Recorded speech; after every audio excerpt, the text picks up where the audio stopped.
Nicholas, bringing some draft talk. Ed Oliver or Nick Bosa better fit with our top 5 pick next year? Boy, it's October 16th, Joey. Never too early. Never too early. Right now, and the Colts would be drafting, hell, wherever would it be 2 again? Yeah. Wherever their strength of schedule would put them at the tiebreaker of like 4 teams at 1-5. 5. I guess the 49ers lost last night. I think they're still 1-5. I want to get more into that. Is Ed Oliver more of a 3 technique? That's kind of where I would go. And I guess maybe do you worry about Nick Bosa's current injury situation? I think it might be a hernia, something like that. I'm not convinced that I think he and his brother are kind of on the same page where, like, you remember in the Fiesta Bowl after Jalen Smith destroyed his knee, Bosa, like, the next series got ejected. He was out, yeah. I think that Bosa's like, okay, I know where my money's going to be made here. But now, unfortunately, not to call him out, he's probably hurt, but and unfortunately, Joey, has been hurt here in the NFL. So I guess I would lean towards Ed Oliver, but we got 7 months to debate that. Do we really have 7? 6. Oh, it can't come soon enough for me, baby. Mock drafts 2019. Let's go. Jonathan asks, is there a GoFundMe started for a new jugs machine yet? What about for some new receivers? New gloves, something. Well, they didn't spend money on players, so they should have it to spend on Boom. jugs machines. Good. That was good, Joey Molinaro. That was good. Thanks, man. This late in the podcast, that was nice. Thanks. Do we know? No. Okay. Yeah, we'll go on to Creighton. I have. They definitely have money over there for jugs machines. All right. From Creighton, do you know if Nelson has given up any sacks or pressures this year? Oh yeah, definitely. Yeah, he has. I tweeted out the clip of Leonard Williams kind of mauling him on Sunday. Nelson hasn't been Pro Bowl caliber. I think those over at Pro Football Focus grade him, I believe, is the 3rd best rookie offensive lineman behind his college teammate Mike McGlinchey and then Will Hernandez, the Giants guard in the 2nd round. But yeah, I mean, Quentin Nelson's still been pretty good. I'm not, there's been some moments, but look who he's played. I mean, the first 6 weeks you've seen Leonard Williams, Fletcher Cox, Geno Atkins, whoever else I'm missing from Washington and Houston as well. So, nice start for Quentin Nelson. Not dominant by any means, but I think he's been pretty good. He reminds me of David DeCastro from the Pittsburgh Steelers. Stanford guy. He was a first-round pick of the Steelers back in same draft as Luck. 2012. But it's like the first year they come in, you're still getting your footing. Yeah. And then you're off and running the rest of your career. So. My list of worries with Quentin Nelson on the 2018 Colts are about as low as his jersey number. Yep, for sure. Drew Rush, at what point do you look at this season and abandon the optimism? We are not going to the playoffs, not playing like this. I personally like having the number 2 pick. You can get the best pass rusher in the 1st and a decent receiver in the top of the 2nd. Fans can abandon optimism right now. Like, I'm totally fine. I can totally understand fans that are like, screw this, tank, we're 1-5, get me Ed Oliver, Nick Bosa, whoever, Greedy Williams, whatever you want.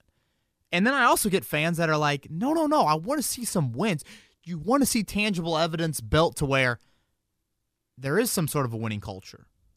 And you aren't going into 2019 saying the Colts are 7-25 in their last 2 seasons, and do they know how to win? I still think the Colts are going to get to 6 or 7 wins. I know some people might laugh at that. I had the Colts going 3-5 this first half of the season, and if you can't beat the freaking Bills and the Raiders, then we'll reassess. But then you will be 3-5 at the bye.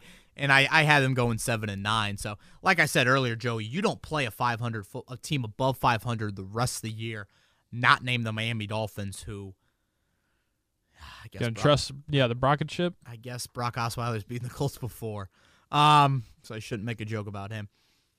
But I just don't see the Colts tanking. I don't. That's not Frank Reich's in his DNA at all. And look at these signings in recent weeks. 31-year-old Mike Mitchell. How old's Inman? 27? Not sure. Check it out. It's not Reese Fountain, is what I'm getting at. Oh, my gosh, he's 29. Turns 30 in January. So those signings are not tank signings, right? Doesn't seem like it. No. You want people who can produce right now. So Just a little bit. I just don't see the Colts going down that route. And honestly, Joey, what about the fan base?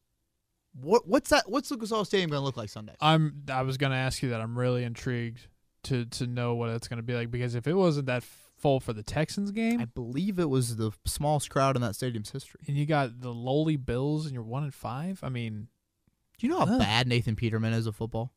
yeah, I do. He's like and this, I know this might sound crazy, and we'll get into this on Thursdays and Fridays podcast. He's the worst quarterback in NFL history. Like, there are stats to back that up. Yeah. He throws a pick 1 out of every 10 throws. Mm-hmm. You imagine? No. So there's no chance. Okay, we'll talk about that. I think Josh Allen will be out, but they have Derek Anderson as well. Gotcha. Tito, how have the linebackers looked in coverage individually? Anthony Walker took some blame for the Terrell Pryor touchdown.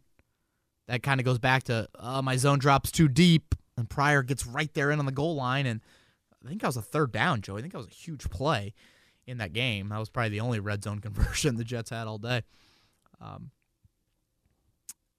I haven't noticed anything too glaring. Nothing like last year, when Morrison and John Bostic were getting beat. So how's Bostic been for the Steelers? He's been solid. I've been pleased with him coming over. He's been thrown out in. He's had a start. So yeah. like you talked about though, he's really solid against the run. Has gotten beat on some seams, but yeah, solid.